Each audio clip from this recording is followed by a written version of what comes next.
Shalom, I'm Rabbi Gail Schuster-Buskila, and today I'd like to talk about my Midrash for Parashat Vayishlach, which is the 8th Torah portion for the book of Genesis. And I like to begin with a little visual representation of the topic that I'm going to discuss today. We're talking here, of course, about children that are siblings, when they're young, when they're teenagers, when they turn into adults, and sometimes they don't remain close and they become estranged. This is a very difficult parasha to talk about because although some of us feel blessed and very lucky to have siblings, we know that there are people who feel that their siblings are very problematic and it isn't easy for them to deal with these siblings.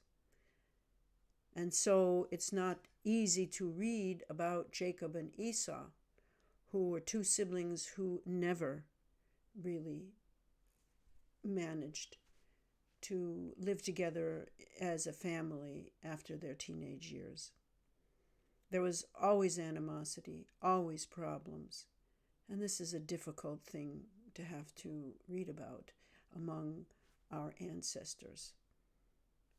But on the other hand, it does bring us closer to them in some ways. As you can see, this is from my website.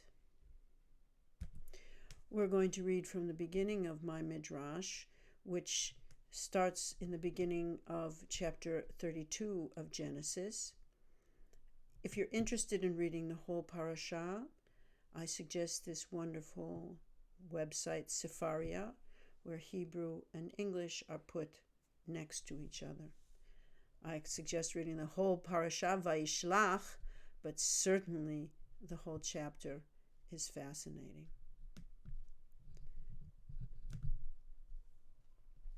I'm going to read from verse 4 in Genesis 32. Jacob sent messengers ahead to Esau his brother in the land of Seir, the territory of Edom. We skip to verse 7. The messengers returned to Jacob saying, "We came to your brother Esau, and he came out to us, and 400 men were with him." Jacob was terribly afraid. He was anxious. My midrash begins here. Jacob and Esau were brothers, but not friends. They had grown into more calculating and cautious versions of their former selves. They weren't close in childhood and had spent many years apart. How could they overcome trepidation before renewed familial encounters? Go back to verse 12 in Genesis 32.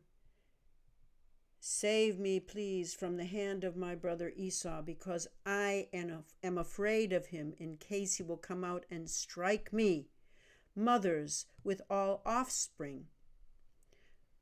Should Jacob, who truly feared his brother, have put on a fiercer face? Should Esau have come alone without bringing 400 men with him? Should they have shied away from even meeting with one another? There is no record of pleasant memories to alleviate the animosity between them. Conflict over birthright and strife related to blessings would always remain open wounds. It's sad about these open wounds. It makes me wonder why we cannot get along better. But my midrash continues. Sometimes siblings free us, and at other times they tie us to lives we thought we had left behind. Done and buried in time, slowly the old ties would become part of the past. The connections would dim and fade into the sands of time that span the distances. Would that all siblings could embrace tearfully in joy and harmony. But maybe lives lived separately and in a distance are healthier. I don't really have an answer for what I feel is a rather sad chapter in the book of Genesis. I'm not going to discuss how they got to this point. That's in the previous chapters. I'm not going to talk about their dysfunctional family. But I am going to tell you that I feel across the millennium that there should have been a way to bridge these gaps. And I don't know how to bring about a reconciliation myself for people. And I wish that we could have seen it with Jacob and Esau. But these lives live apart. They were both good lives for each of the brothers. And they did return, and they did bury their father together, Abraham. And that was basically the last connection they ever had. The distance is there. There's no way in my picture you can see them both facing different directions. I don't think we feel that one direction is the right or the wrong. They're just the way the two of them go. I wish you all a good Shabbat. I hope you enjoy the rest of my Midrash and the Parasha. Shabbat Shalom, Parashat Vayishlach.